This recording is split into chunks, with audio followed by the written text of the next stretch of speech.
Hello there. I want to make this video for all leaders of organizations, leaders of churches, leaders of the home. Every parent is also a leader, one way or the other, and we have influence. That's what I'm, begin to understand, that to be honest with you, we have influence. And leaders, there's a phrase that says leaders are readers, but it's not all leaders that actually read. And, what's the point of reading? Reading to gain understanding, to be in a place, at posture of, okay, I don't know it all, I want to learn. I want to learn a better way. I want to keep improving. You don't have a fixed mindset, you have a growth mindset. You don't have a fixed mindset, you have a growth mindset.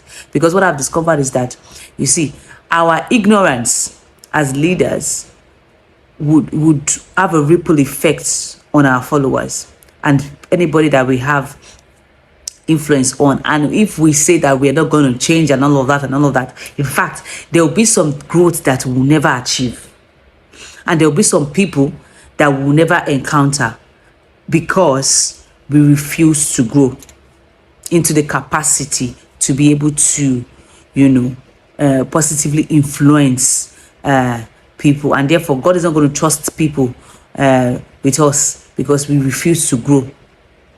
So for leaders, I think we need to be doing, continuous self-assessments on how we are showing up as leaders in different sphere, in different field.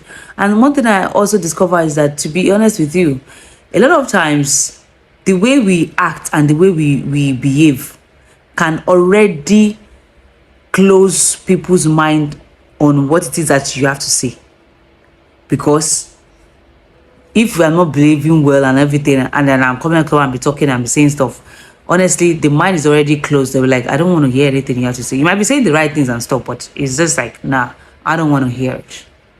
And this is actually, there's a lot of hurts, in people, coming from figures, father figures, even mother figures and all of that. Everybody's coming from somewhere. They have wounds, father wounds, mother wounds, and all the other kind of stuff. And when they don't see a healthy representation or a healthy model of what it is, we cannot, there's no influence really.